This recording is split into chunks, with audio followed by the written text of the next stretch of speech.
Shalom. I want to start off by giving all praises to Yahweh, Bahashem, Yahweh Shai, Bahashem, Rakakadash, giving double honor to the Apostle Elders Great Millstone, peace and blessings, special pushing this truth and sincerity, and Kwam Yasharala. Alright, so brother Apostle Dash coming at you again with another lesson, and this time talking up. I'm gonna continue on. I did a lesson earlier on these Edomites. I forget how I named it, but this gonna be a continuation. All right, and like I was just really just going into how these Edomites hate us. They have no pity for us. They don't care for us. I don't care if it's your good old neighbor, your co-worker to crack the beer what you want. No, he doesn't care. He's a madman. He's a wild man. He's a base man. There's no understanding in him, neither no truth. And the Lord is going to destroy them for that because of all the evil they did to us, that perpetual hatred. A lot of the things Esau did to us wasn't valid. They just did it to do it. Like I quoted in my last video, they can't sleep unless they cause something to fall, roughly paraphrasing. Who are they causing to fall? They thinking about Israelites. They like putting fluoride in your water. They like putting chemicals in your bread. They like raising the price on it, making it hard for you got to buy defiled bread. But that was prophecy, right? All right, they like making your life harder. It brings peace to their life. When an Israelite mind his business, walking up and down the street, having a nice sunny day, getting a cold, fresh air, them niggas hate that. They don't like you being happy. Our heaven is they hell, and they hell is our heaven. All right, but it's just a continuation. This is Esther chapter 3 verse 5. And when Haman saw that Mordecai bowed not, Haman is an Edomite. He's actually a Amalekite. He's a descendant from Amalek, right?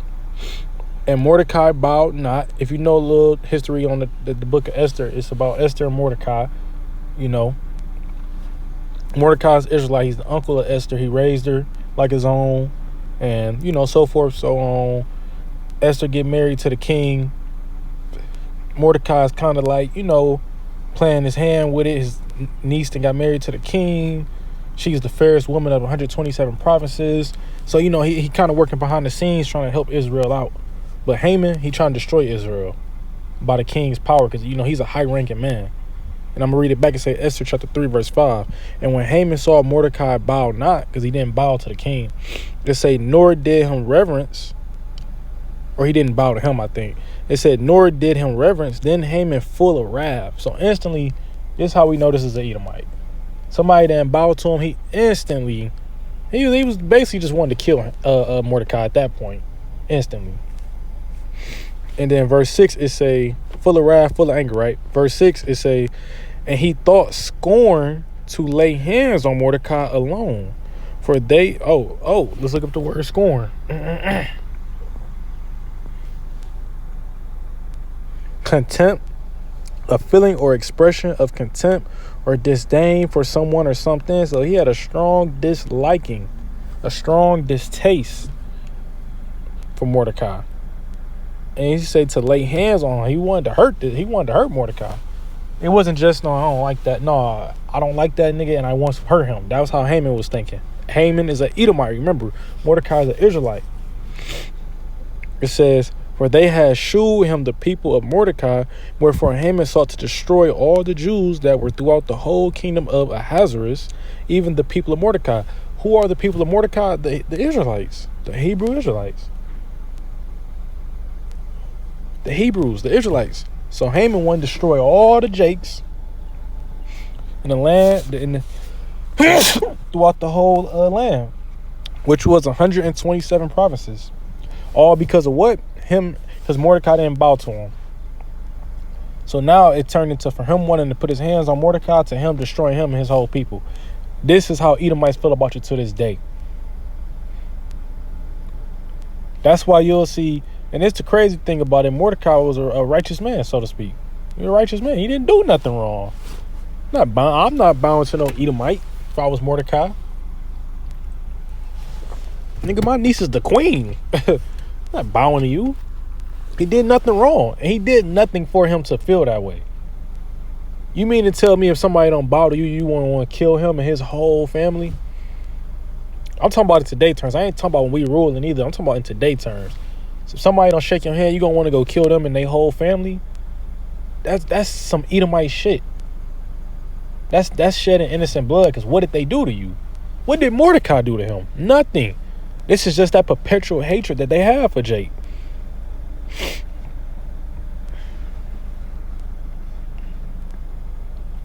Just another example.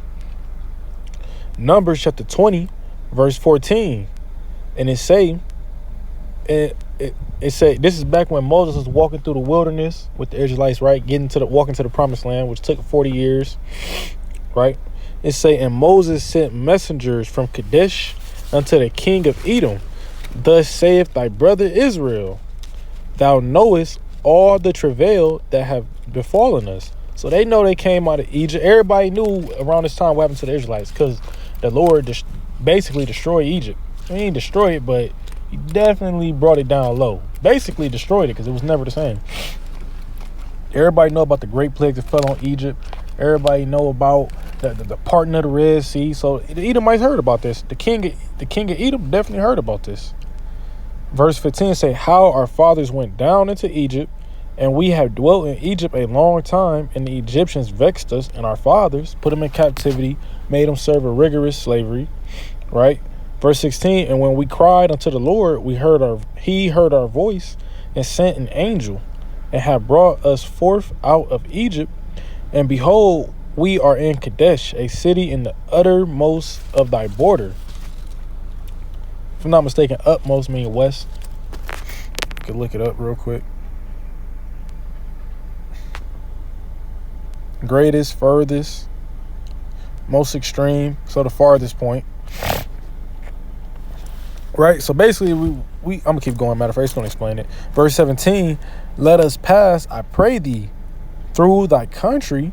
We will not pass through the fields or through the vineyards, neither will we drink of the water of the wells. We will go by the king's highway. We will not turn to the right hand nor to the left until we have passed thy borders. So Moses, he sent the message, and he basically said, listen, we ain't gonna touch your water. We ain't gonna touch none of your resources, not your water. We ain't gonna touch your vineyards where y'all make grapes and wine. We're not gonna touch nothing in your land. We'll take the king's highway. We're gonna be on the king's highway, the main road of the land. Everybody can see us. We ain't gonna be on no sneaky stuff, nothing like that. This ain't a sneak attack or nothing like that. He made it plain upon tables to him. Hey, we just need to walk through here. This is the quickest route for us. And what did the Edomites say? Verse 18, and Edom said unto him, thou shalt not pass by me, lest I come out against thee with the sword. So that was his. Again, this is how Edomites feel about us. They wanted to see us struggle. No, we want y'all to take the long way around our land. For what? Why? Because the Edomite, they like to see Jake suffer. Moses literally told him, we're going to stay on the main road of your land. Y'all can watch us the whole time. We ain't going to touch your river. We ain't going to touch your vineyard. We ain't going to pass through your fields. We ain't going to touch your crops. We got food prepared for us. We ain't going to touch nothing that belongs to you. We just going to walk through. Edomite said, no, you walk through this land, we coming outside with the sword. Meaning what? We're going to kill you. We're going to murder you. You come through here, we're going to murder you. Ask yourself, do that sound reasonable? Imagine somebody, let's just take it on a smaller scale. If somebody was walking through your front yard, right, to get to their house, which is maybe 3 houses down, maybe the street all icy, is snow all on the street. It's a much harder terrain on the street. The sidewalk covered in snow, but your yard, we know that's safe. So we're going to walk through your yard. And you ask them, can I just walk through your yard, please? And they say, hey, you come through this yard, I'm going to shoot your ass. You would be looking at him like, I can't just walk through your grass to make my life easier? And that's how the Edomites came at him, to give a modern day example. Like, no, you come through here, you come on my property, I'm coming outside with the sword. Why? Because you're an Israelite and they're Edomites and they want to see you suffer.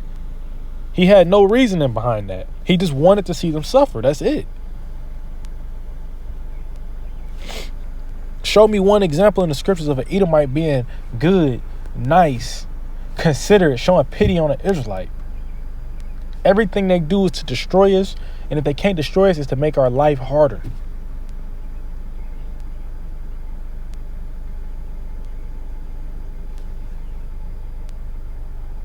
Oh, it keep going too. Verse 19, and the children of Israel said unto him, we will go by the highway. We're going to stay on the main road. That's what they said. We're going to stay on the main road. We ain't going to go off into your cities and nothing like that. They say, and if I and my cattle drink of thy water, then I will pay for it. I will only, without doing anything else, go through on my feet. And he said, hey, look, and we'll be like this to you. And if we do end up drinking some water, end up eating some crops, end up touching the vineyard, we're going to pay for it. We're going to give you the money for it. We ain't going to just run off and get some stuff. No, we're going to pay you for water. Hey, this devil make us pay for water today, matter of fact. So it's always this is how he feel about you Israelites. He want to make it hard for you. And look, verse 20, he said he being Esau Edom, or the from the bloodline of Esau Edom, not Esau Edom himself, but an Edomite, the king. Verse 20, and he said, thou shalt not go through. And Edom came out against him with such people and with a strong hand. He came out with his he came out with a company of men ready to slay them. After they told them, we not going to touch your land, and if we do, we'll pay for it. Pay for water, which is free. In the ancient world, there was no tap water back then. We going to pay for water. And they still said no. Verse 21, thus Edom refused to give Israel passage through his border, wherefore Israel turned away from him. All we want to do is walk through their land so we can get to the promised land faster.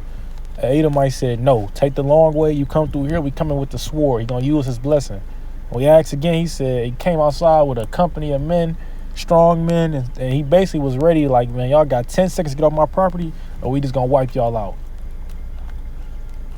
What a reasonable thing. What reason did the Edomite have to do that? He don't. That's the thing about it. He don't have one good reason why he did that.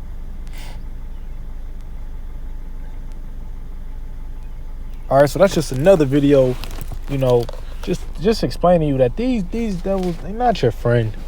We got a long history of them, of us going back and forth, and mainly them attacking us. All right, but hell, this video was edifying. I want to give all praises to Yahweh, Bahashem, Yahushai, Bahashem, and Karkadash. Give him double honor to the past others with millstone, peace, and blessings by pushing his truth and sincerity and calling Yasharala.